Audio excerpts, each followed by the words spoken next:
नमस्कार साथियों। देखिए, बहुत बड़ी खुशखबरी आप सभी के लिए। राजस्थान लोक सेवा आयोग अजमेर के द्वारा चतुर्थ श्रेणी कर्मचारी भर्ती 2024 का रिजल्ट जारी करने के बाद में अब आपके लिए जो अपॉइंटमेंट लेटर है, ज्वाइनिंग आदेश है, वो भी जारी कर दिए गए हैं। आरपीएससी विभाग में आप यहाँ पर देख पाएंगे जो वैकेंसी थी, वो हालांकि वैकेंसी कम थी, लेकिन आपके लिए ज्वाइनिंग ऑर्डर है वो जारी कर दिए गए हैं। आप यहाँ पर ध्यान से देख पाएंगे, यहाँ पर साफ साफ लिखा गया है, चतुर्थ श्रेणी कर्मचारी सीधी भर्ती 2024 में उत्तीर्ण करने पर निम्नांकित अभ्यर्थियों को ये कंप्लीट लिस्ट दी गई है। आपकी रैंक, आपका नाम, आपके पिताजी का नाम, आपकी डेट ऑफ बर्थ, आप कौन सी लिंक से संबंधित है, आपका चयन कौन सी कैटेगरी से हुआ है और आपकी फोटो सामने दी गई है। सारी डिटेल है इस लिस्ट के अंतर्गत। और 2 साल का प्रोबेशन पीरियड होगा। इस 2 साल के अंतर्गत आपको जो स्थायी सैलरी मिलेगी वो 12,600 रुपए प्रति माह मिलेगी। ठीक है, परिवीक्षा काल में है, यानी कि प्रोबेशन पीरियड है, इसके अंतर्गत आपको 12,600 रुपए की सैलरी मिलेगी। उसके बाद में आपकी वेतन वृद्धि हो जाएगी। ठीक है, तो ये नियुक्ति आदेश है वो जारी किए गए हैं। अभी आप यहाँ पर देख पाएंगे, ये आपका जो 30 तारीख है अभी जारी हुई है। इस लिस्ट के अंतर्गत देखिए, आप सत्येंद्र सिंह है, साजिद खान है, देवाराम है। तो कहने का मतलब है ये कंप्लीट लिस्ट है, वो आपको हमारे टेलीग्राम चैनल पर हमने आपको प्रोवाइड करवा दी थी। टोटल शायद मेरे ख्याल से 27 कैंडिडेट की ये लिस्ट है। तो इतनी पोस्ट थी आरपीएससी के अंतर्गत चतुर्थ श्रेणी कर्मचारी की। तो ये लिस्ट जारी की गई है, हमने आपको हमारे टेलीग्राम चैनल पर ये लिस्ट प्रोवाइड करवा दी थी यहाँ पर। तो उम्मीद है आपने ये सभी से देख लिया होगा। कोई भी अपडेट आएगा तो आपको हमारे इस टेलीग्राम चैनल पर बता दिया जाएगा, इसलिए आप इस चैनल को ज्वाइन कर लेना। अब देखिए, अपन बात करते हैं, ये आपके जो ज्वाइनिंग लेटर जारी किए गए हैं, कितने दिन में आपको ज्वाइन करना है, क्या क्या थोड़ी सावधानी आपको बरतनी है। यहाँ पर आपको एक छोटी सी गलती कर दोगे तो आगे आपको नुकसान उठाना पड़ सकता है, इसलिए वीडियो को लास्ट तक आप देखना। देखिए, ये जो अभ्यर्थी हैं 27 अभ्यर्थी, ये आपके आरपीएससी में जो भी सिलेक्शन हुआ है उनके नियुक्ति आदेश जारी किए गए हैं। अब जल्दी ही आपके 1-2 दिन में सचिवालय के लिए भी जो ज्वाइनिंग आदेश है वो जारी कर दिए जाएंगे। बाकी जो भी प्रशासनिक सुधार विभाग है, ARD, उनके नियुक्ति आदेश जारी होने में थोड़ा टाइम लगेगा, लेकिन उम्मीद है कि जुलाई में ही आपके नियुक्ति आदेश है उनके जारी हो जाएंगे। बाकी आपको थोड़ा सा विभाग आवंटन होगा, जिला प्रेफरेंस बढ़ाई जाएंगी, उसके बाद में होगा, लेकिन जुलाई में अब संभावना बनती दिख रही है कि आप सभी के लिए नियुक्ति आदेश वो जारी कर दिए जाएंगे। तो ये जो अभ्यर्थियों की लिस्ट मैंने आपको दिखाई थी, इन अभ्यर्थियों के साथ साथ में जो सचिवालय वाले अभ्यर्थी होंगे उनको भी यही सावधानी बरतनी है, जो ARD विभाग वाले हैं उनको भी यही सावधानी बरतनी है। तो ये सबके लिए सेम है। जो भी कैंडिडेट जिनके लिए नियुक्ति आदेश जारी हुए हैं उनको अधिकतम 21 कितने दिन अधिकतम 21 दिन की अवधि में अपने जो पदभार है, कार्यभार है, उसको संभालना होगा। अगर 21 दिन के अंतर्गत आप कार्यभार नहीं संभालोगे तो आपकी अभ्यर्थी की नियुक्ति आदेश है वो स्वतः ही निरस्त समझा जाएगा, यानी कि आप ज्वाइन नहीं करना चाहते। जो विभाग आरपीएससी वो ये समझ लेगा कि आपको नौकरी की आवश्यकता नहीं है और आपका जो नाम है वो स्थायी सूची से हटा दिया जाएगा। अन्य कोई आदेश है वो जारी नहीं किया जाएगा, है ना। इसलिए 21 दिन के भीतर आपको ज्वाइन करना ही पड़ेगा। लेकिन थोड़ी सी छूट दी गई है, यदि किसी कारणवश कोई अभ्यर्थी अगर 21 दिन में कार्यभार संभालने में असमर्थ होता है तो पूर्ण विवरण के साथ में पूरा उसको बायोडाटा देना पड़ेगा, किस कारण से, पूरा स्पष्ट जानकारी, और वो भी कम से कम 7 दिन पहले उनको लिखित में देनी होगी कि मैं 7 दिन के बाद में कार्यभार ग्रहण करूंगा। अगर इस तरीके की वो जानकारी देगा तो 7 दिन के बाद में वो कार्यभार वो ग्रहण कर सकता है। तो 21 दिन वाला जो नियम है वो उसमें यहाँ पर थोड़ी सी राहत उसको मिल जाएगी, लेकिन यह है कि उसको 7 दिन बाद में कार्यभार ग्रहण करना ही पड़ेगा। अगर नहीं करता है तो वहां पर उसका नियुक्ति आदेश है वो भी रद्द कर दिया जाएगा, यानी कि आप मैक्सिमम 1 महीना मानो, 1 महीने से ज्यादा आपको समय नहीं दिया जाएगा। उसके बाद में अभ्यर्थी आयोग कार्यालय में कार्यभार ग्रहण करने से पूर्व अपने समस्त मूल प्रमाण पत्र, आपके सारे जो ओरिजिनल डॉक्यूमेंट्स है, जो शपथ पत्र है, जो मैं अभी आपको दिखाऊंगा, और फोटो युक्त जो पहचान पत्र है, यानी कि आपका आधार कार्ड है, और पासपोर्ट साइज की 2 फोटो जो 10 दिन से ज्यादा पुरानी नहीं होनी चाहिए। हालांकि महीने 20 दिन पुरानी है तो भी चल जाएगी, लेकिन इसमें लिखा हुआ है कि 10 दिन से ज्यादा पुरानी नहीं होनी चाहिए। 2 फोटो के लिए कहा है, लेकिन आप 5-7 फोटो लेकर चले जाना। इसके अलावा समस्त मूल शैक्षणिक दस्तावेज जो आपने स्क्रूटनी फॉर्म में आवेदन फॉर्म भरते समय लगाए थे, खासतौर से 10वीं की जो मार्कशीट है वो कंपल्सरी है, ये आपको दस्तावेज है वो लेकर जाने हैं। सत्यापित प्रतियों के साथ में उपस्थित होना है, यानी समस्त आपके जो डॉक्यूमेंट्स हैं उनकी एक फोटोकॉपी करानी है और सेल्फ अटेस्टेड करना है। अब फिर से वही बात, आप कहोगे सर इतने डॉक्यूमेंट्स पहले जमा करवा दिए, डॉक्यूमेंट्स वेरिफिकेशन के समय अब क्यों करवा रहे हैं? तो अब ये जो डॉक्यूमेंट्स है ना वो आपका संबंधित विभाग लेगा। वो डॉक्यूमेंट्स तो लिए थे आपके शिक्षा निदेशालय ने और वो गए थे कर्मचारी चयन बोर्ड। अब ये जो डॉक्यूमेंट्स आप जमा कराओगे वो संबंधित विभाग को जमा कराओगे।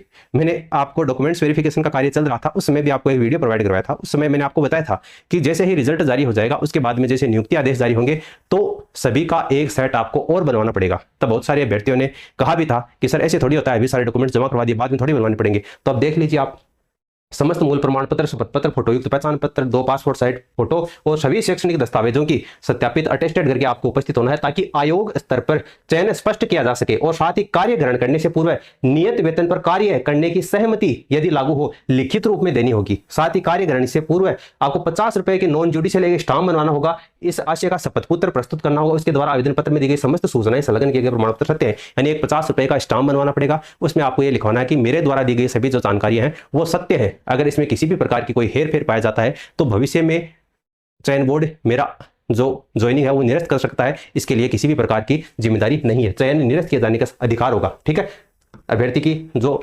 ज्वाइनिंग है वो निरस्त किए जाने के संबंध में अधिकार होगा। ये आपको 50 रुपए का स्टाम्प है वो बनवाना है। इसमें क्या कुछ लिखाना है, ये आप टाइपिस्ट के पास जाओगे तो उसके पास ऑलरेडी लिखा हुआ है, ये फॉर्मेट उसको दे देना, वो आराम से आपको लिखकर दे देगा। इसके अलावा देखिए, इसी शपथ पत्र में ये जो आपको 50 रुपए का स्टाम्प लिखाओगे, इसी शपथ पत्र में ये शर्त भी अंकित करनी होगी कि उसके आपके विरुद्ध कोई FIR दर्ज नहीं है ना।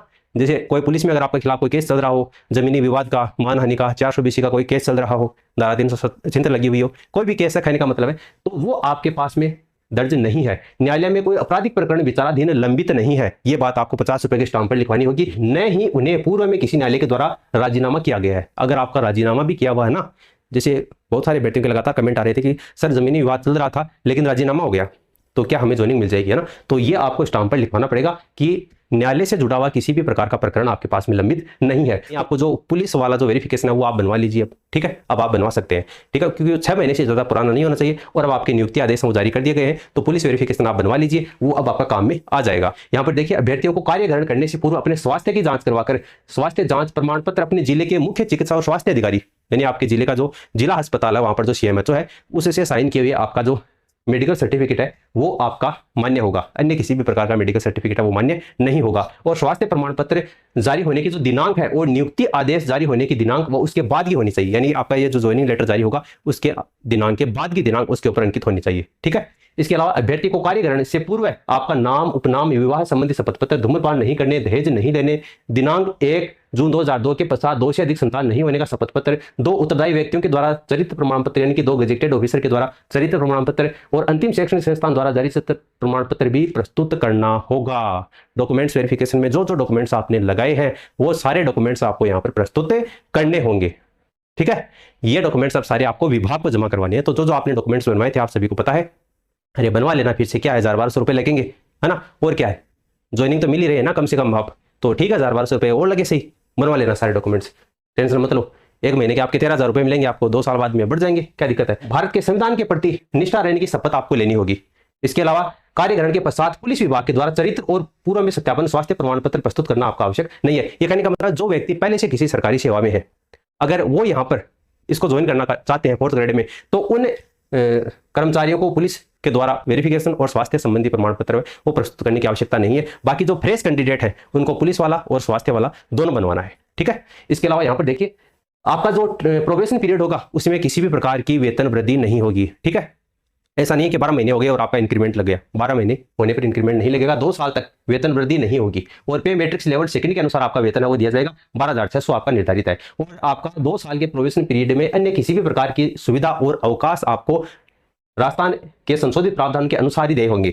2 साल तक आपको किसी भी प्रकार का मकान किराया भत्ता, SRA DRA वो आपका नहीं मिलेगा। ठीक है, शहरी क्षतिपूर्ति भत्ता, वेतन, विशेष वेतन आदि देय नहीं होंगे। और अभ्यर्थी की जो नियुक्ति तिथि है, आपकी ज्वाइनिंग डेट है, वो कार्य ग्रहण तिथि से मान्य होगी। ठीक है, ऐसा नहीं है कि आप 30 तारीख से बोल दो कि हमारी तो ठीक है ज्वाइनिंग लेटर आ गया तो आज से तनख्वाह चालू कर दियो, ये नहीं होगा। आप कार्य ग्रहण करोगे, ऑफिस में पहले दिन जाकर वो सिग्नेचर करोगे ना, फोटो लगाओगे, व्हाट्सएप पर लगाओगे, फेसबुक पर हर जगह लगाओगे, सगे संबंधियों को सबको भेजोगे कि हम नौकरी लग गए हैं। वो जो आप फोटो लोगे ना साइन करते हुए, उस दिन से आपका कार्यभार है वो ग्रहण किया माना जाएगा। ठीक है, और अभ्यर्थी के कार्यभार संभालने तो किसी भी प्रकार का यात्रा भत्ता भी देय नहीं होगा। ठीक है, ज्वाइनिंग वाले दिन अगर आप जाओ तो ये कह दो कि हम तो सरकारी कर्मचारी हैं, सरकार हमें पैसा देगी आने जाने का, तो वो सरकार पैसा आपको नहीं देगी। ठीक है, बाकी ये शपथ पत्र आपको बनवाना है। मैं आपका नाम, पुत्र, आपके पिता का नाम, आपकी उम्र, आपकी जाति, उसके बाद में शपथ लेता हूं या लेती हूं, जो भी आपने लिख देना। सत्यनिष्ठा से प्रतिज्ञा करता हूं या करती हूं और भारत और विधि द्वारा स्थापित भारत के संविधान के प्रति श्रद्धा और सच्ची निष्ठा रखूंगा और रखूंगी, और मैं भारत की प्रभुता अखंडता अक्षुण्ण बनाए रखूंगा, अपने पद पर कर्तव्य राज ये करूंगा। ठीक है, ईश्वर मेरी सहायता प्रदान करे। आपको अपने हस्ताक्षर लिखने, नाम लिखना है, 4th श्रेणी कर्मचारी। ठीक है, ये आपको पदनाम लिखना है। तो इस तरीके से आपको ये जो डॉक्यूमेंट्स हैं वो फिर से तैयार करने हैं। ये शपथ पत्र वाला जो फॉर्मेट है हमने आपको टेलीग्राम चैनल पर डाल दिया है, वहां से डाउनलोड करके आप इसको बनवा लेना। तो इन नियमों का आपको ध्यान में रखना है, चाहे आप RPSC में आपका चयन हुआ हो, चाहे सचिवालय में चयन हुआ हो, या प्रशासनिक सुधार विभाग में, ये नियम सभी के लिए सेम ही रहने वाले हैं। अगर अभी भी आपका कोई डाउट है, कोई भी सवाल है इससे रिलेटेड, तो आप नीचे कमेंट सेक्शन में कमेंट करके पूछ सकते हैं। मिलते हैं पर नेक्स्ट वीडियो में। धन्यवाद।